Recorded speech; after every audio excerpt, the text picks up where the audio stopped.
नमस्कार दोस्तों।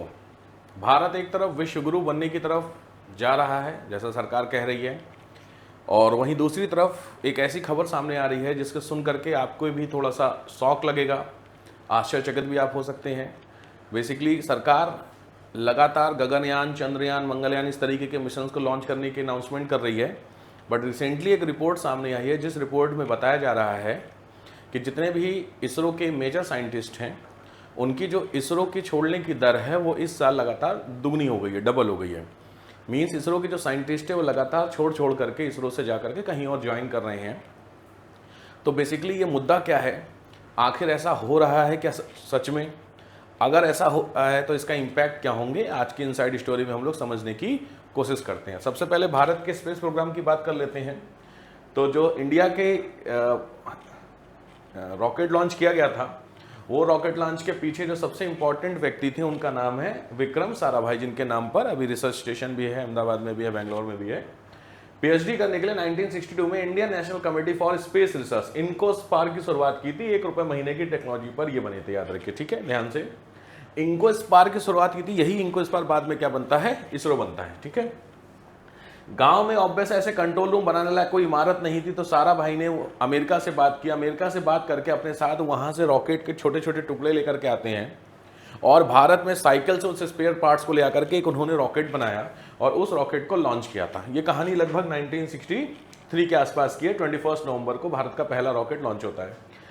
15 अगस्त 1969 को जो इनकोस्पार था, इसका नाम चेंज होकर के क्या हो गया, इसरो हो गया, जिसको वर्तमान में हम लोग इसरो के नाम से जानते हैं। That is Indian space research organisation के नाम से डिनोट करते हैं। भारत की कहानी बताते हैं। तो इसके बाद भारत ने इतिहास की बहुत सारी उपलब्धियां की हैं, जिसमें से 2008 में भारत का पहला मून मिशन चंद्रयान-1 पहले बार में ही पानी की खोज कर दी। अमेरिका 40 साल में भी नहीं कर पाया था, जिसमें भारत ने खोज कर दी चांद पर पानी की। दूसरा पॉइंट, 2013 में भारत मंगल ग्रह तक आसानी से पहुंच गया। सिर्फ 450 करोड़ रुपए में नासा का जो मंगल मिशन था उसमें लगभग करीब 4500-4600 करोड़ रुपए लगे थे, यानी जो इंडियन कॉस्टिंग थी उसका 10 गुना ज़्यादा लगा था। ये इसरो के कुछ अचीवमेंट्स हैं जो इसरो ने रिसेंटली किए हैं। 2017 में इसरो ने एक बार में सबसे ज़्यादा 104 सैटेलाइट लॉन्च किए थे। सिंगल फेज में 104 सैटेलाइट एक बार में लॉन्च कर दिए थे। 2023 में चंद्रयान-3 मिशन के साथ चांद के साउथ पोल पर पहुंचने वाला भारत का पहला देश बन चुका था। साउथ पोल पे काफ़ी ज़्यादा इश्यूज़ में लोग मना भी करते हैं कि वहाँ पे जो लैंडिंग की जाती है वो थोड़ी सी रिस्की होती है, तो खराब होगा, बट भारत पहली बार में वहाँ पहुँचता है। अब आते हैं प्रॉब्लम की तरफ। बेसिकली जो न्यूज़ है वो कुछ इस तरीके 120 टॉप वैज्ञानिकों के छोड़ने की खबरें ऐसी आ रही हैं कि करीब करीब डिफरेंट न्यूज़ हैं। इसरो ने 2 साल में 100 लोगों से ज़्यादा लोगों ने नौकरी छोड़ी। 100 साइंटिस्ट क्विट। इसरो को झटका, गगनयान से जुड़े 100 वैज्ञानिकों का इस्तीफा, एक्सेट्रा। ये बहुत ज़्यादा न्यूज़ में चल रही हैं। तो बेसिकली डेटा की बात करें, 2012 से 2017 के बीच में 289 वैज्ञानिकों ने छोड़ा। 2018 से 22 के बीच में 381 लोगों ने छोड़ा। 2023-24 में सिर्फ 54 थे, लेकिन 2025-26 में 120 वैज्ञानिकों ने, यानी यहाँ से कंपेयर किया गया तो वहाँ से लगभग डबल आपके साइंटिस्ट हो चुके हैं। रिपोर्ट्स के मुताबिक इसमें बेंगलोर के यूएसआर और सैटेलाइट सेंटर के 80 और तिरुवनंतपुरम के विक्रम साराभाई सेंटर के लगभग 20 जो साइंटिस्ट हैं वो इसरो को छोड़ के जा रहे हैं। अब ये इस्तीफे ऐसे समय आए हैं जब इसरो पहले ही वैज्ञानिकों की कमी से ऑलरेडी जूझ रहा है। बहुत सारे IITians हैं, बच्चे जो निकलते हैं वो ऑब्वियस साइंटिस्ट नहीं बनना चाहते हैं। अगर बनना भी चाहते हैं तो इसरो ज्वाइन नहीं करना चाहते, उसके पीछे के सम रीजंस ऑब्वियस है। हालांकि 1449 पदों पर अक्टूबर के लिए नियुक्तियां हो सकती हैं, ऐसा गवर्नमेंट का कहना होता है, ठीक है। अब बेसिकली इसके सबसे इंपॉर्टेंट चीज़ है कि सर ये जो छोड़े जा रहे हैं, ये लोग छोड़ करके जा रहे हैं, उसके पीछे की मुख्य वजह क्या है? तो जो सबसे इंपॉर्टेंट वजह है वो है सैलरी का ज़्यादा, मौके ज़्यादा होना। जैसे 2020 में भारत सरकार ने स्पेस इंडस्ट्री को प्राइवेट सेक्टर के लिए खोला। पिछले साल स्पेस सेक्टर में 1400 करोड़ रुपए का निवेश आया था। महज 6 साल में 400 स्टार्टअप स्टार्ट हो चुके हैं जो स्पेस इंडस्ट्री से जुड़े हुए हैं। तो ऑब्वियस है, जनरली ऑप्शंस जो होते हैं वो थोड़े से बेहतर होते हैं आपके प्राइवेट सेक्टर में। भारत की बात की जाए तो इसरो में जो जनरल सैलरी होती है वो 56,000 होती है।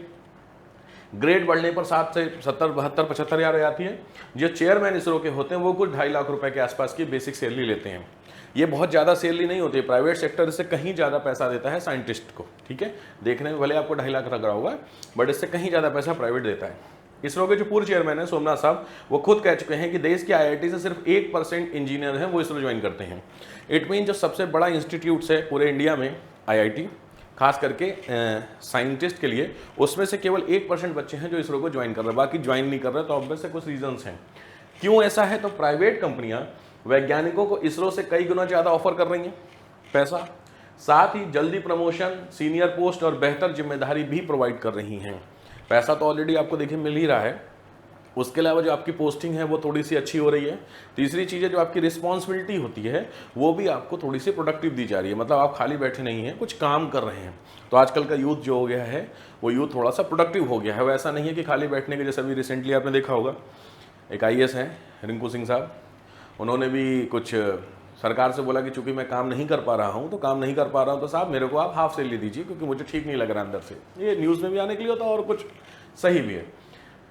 पिछले, अब यहाँ पे बात होती है कि सरकार ने कहाँ गड़बड़ कर दी है। भाई सीधी बात, अगर साइंटिस्ट देश के छोड़ करके जा रहे हैं तो बहुत बड़ा झटका भारत के लिए माना जाएगा। तो उसके पीछे सरकार की चूक कहाँ हो रही है। तो सरकार बेसिकली पिछले 6 साल में 2% भी नहीं बढ़ा है इसरो का बजट, यानी इसरो का जो बजट 2017 से 2021 के बीच इसरो का बजट 80% तक बढ़ा, लेकिन उसके बाद के 6 सालों में बजट 2% नहीं बढ़ा।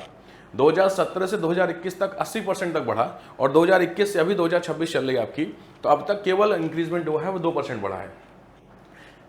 इसरो के एक अधिकारी ने बेसिकली जो रिपोर्ट आई है उसमें पता चला कि बड़े तकनीकी और प्रशासनिक फैसले ज्यादातर चेयरमैन के दफ्तर से लिए जाते हैं, इससे मंजूरी मिलने में देरी होती है और अलग अलग विषयों पर, विभागों पर काम करने की स्वतंत्रता होती है, यानी जो मेजर डिसीजंस हो that is taken by the chairman. तो चेयरमैन साहब जो कह देंगे वही माना जाएगा। तो इसमें प्रॉब्लम क्या है कि अगर चेयरमैन साहब नहीं है due to some reason XYZ या फिर डिले हो रहा है, तो इसमें सबसे बड़ा नुकसान होता है प्रोजेक्ट का डिले होना, जो कि अभी मैं आपको बताता हूँ ऑलरेडी हो रखा है। ठीक है, जिसमें गगनयान, स्पेस स्टेशन जैसे कई सारे मिशन है वो ऑलरेडी क्या हो रखे हैं, डेट जिनकी लॉन्चिंग डेट थी वो ऑलरेडी क्या हो गई है, बहुत लेट हो गए हैं डेट। जैसे अप्रैल 2026 से मार्च 2027 के बीच इसरो को 13 रॉकेट लॉन्च करने थे, अभी तक एक भी नहीं हो पाया, जबकि पिछले साल 2 लॉन्चिंग भी फेल हो गई थी। तो पहला जिसका आउटपुट निकल के आ रहा है वो ये इश्यू हुआ। दूसरा, अंतरिक्ष में इंसानों को भेजने वाला जो इंडिया का बहुत फेमस एक सपना है गगनयान, मिशन 2022 में लॉन्च होना था, लगातार देरी होने के बाद ये 2027 की पहली तिमाही में लॉन्च होगा, ऐसा एक प्रोजेक्टेड में आया है Gaganyaan. Small satellite launch vehicle यानी SSLV-L1 की पहली कॉमर्शियल 2021 में होनी थी, अब ये सितंबर 2026 में हुई। इसका मतलब जो मेजर इवेंट्स हैं लॉन्चिंग के वो लगातार पोस्टपोन हो रहे हैं due to the resign of scientist. अब इसरो छोड़ने वाले कई बड़े लोगों में कौन कौन से लोग हैं, एग्जाम्पल के लिए एक हैं विक्टर जोसेफ टी, गगनयान को लॉन्च करने वाले जो है उसके प्रोजेक्ट डायरेक्टर खुद उन्होंने रिजाइन किया है। दूसरे हैं आदित्य रल्लापल्ली साहब, स्पेस स्टेशन का हम प्रोजेक्ट स्पेस एक्स के प्रोजेक्ट डायरेक्टर हैं। जो स्पेस एक्स भारत का जो प्राइवेट इंडियंस को स्पेस में लेकर के जाएगा as a form of tourist, उसके डायरेक्टर हैं, उन्होंने भी बेसिकली रिजाइन कर दिया है। तो ऑब्वियस बात है जब टॉप मोस्ट जो सीनियर लीडरशिप है या साइंटिस्ट की लीडरशिप है वही अगर रिजाइन करेगी तो जो उनके जूनियर्स होंगे या जो नए ट्रेनिंग आएंगे उनके ऊपर बहुत गलत इंपैक्ट पड़ेगा, ऐसा हमें दिख रहा है। क्योंकि जो प्रोजेक्ट हमारे 2021 में लॉन्च होने थे, एक तो कोविड ने ऑलरेडी लेट कराया, उसके बाद फिर एक फ्लुएंसी में थोड़ा सा स्पीड में काम होना चाहिए था बट वो हो नहीं पाया। अब वो प्रोजेक्ट कब आपके लॉन्च हो रहे हैं, 2027, 28, 29 अभी तक हुए नहीं है, ये टेंटेटिव डेट है। इट क्लियर मीन्स कि ये जो डेट है it must be increase. Obvious कुछ कह नहीं सकते हैं चीज़ों को लेकर के।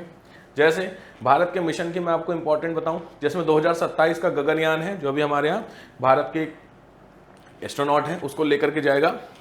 दूसरा 2028 में चंद्रयान 4 की बात हो रही है जो चांद की मिट्टी लाने का प्रोजेक्ट है। 2030 में शुक्रयान है, भारत का पहला शुक्र मिशन यानी वीनस पर जाने के लिए मिशन है। 2035 में मंगलयान, फिर मंगल ग्रह पर दोबारा से भेजने की बात चल रही है। और 2035 से थोड़ा सा आगे में भारत अपना खुद का एक स्पेस स्टेशन बनाने की बात कर रहा है। ये सारे के सारे ड्रीम प्रोजेक्ट हैं। ऑब्वियस है अभी ये सभी प्रोजेक्ट इनिशियल फेज में ही हैं, बहुत सारे प्रोजेक्ट हैं जिसकी शुरुआत भी नहीं हुई है। क्यों? क्योंकि जो ऑलरेडी प्रोजेक्टेड हैं वो ही जब इतने लेट हो रहे हैं तो जो नए वाले प्रोजेक्ट हैं उनका कुछ नहीं कहा जा सकता है। तो यहाँ पर गवर्नमेंट को बहुत ज़्यादा फोकस करने की ज़रूरत है कि आखिर क्या रीज़न है। भारत के जो साइंटिस्ट अगर वो छोड़ के जा रहे हैं तो उनकी प्रॉब्लम को सॉल्व करिए, नहीं तो भारत आने वाले दिनों में स्पेस टेक्नोलॉजी में बहुत पिछड़ने जा रहा है।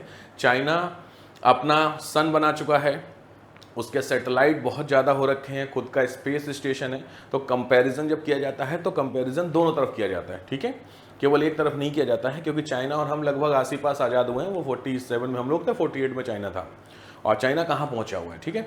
तो प्रॉब्लम है, गवर्नमेंट को भी सोचना पड़ेगा, हमको भी सोचना पड़ेगा कि आखिर जो हमारे साइंटिस्ट हैं हम उनको जैसे अभी रिसेंटली आपने एक बहुत फेमस वीडियो देखी थी, जब वो एक मिशन हमारा गया था, वो फेल हो गया था, तो बहुत सारे लोग उसको हंसी उड़ा रहे थे कि हमारे साइंटिस्ट रो रहे हैं बच्चों की तरह। ऐसा नहीं होता है, हमारे सपोर्ट की भी उनको ज़रूरत पड़ती है इस चीज़ को लेकर के।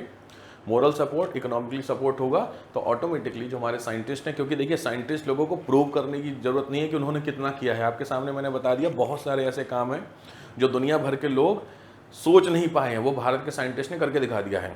जिसमें आप चंद्रयान मिशन ले लीजिए, मंगल मिशन ले लीजिए, जो मार्स मिशन था, वो सारे मिशन ऐसे ऐसे हैं जो दुनिया को आप कह सकते हैं कि आश्चर्यचकित करके रख दिया है। तो काम हुआ है। बट हाँ, अगर रिसेंटली कुछ इस तरीके की न्यूज़ आ रही है तो गवर्नमेंट को भी इस दिशा में थोड़ा देखना पड़ेगा, हमें भी समझना पड़ेगा कि आखिर ऐसा क्यों हो रहा है। ठीक है, चलिए फिर मिलते हैं आपसे नेक्स्ट वीडियो में। थैंक यू, जय हिंद।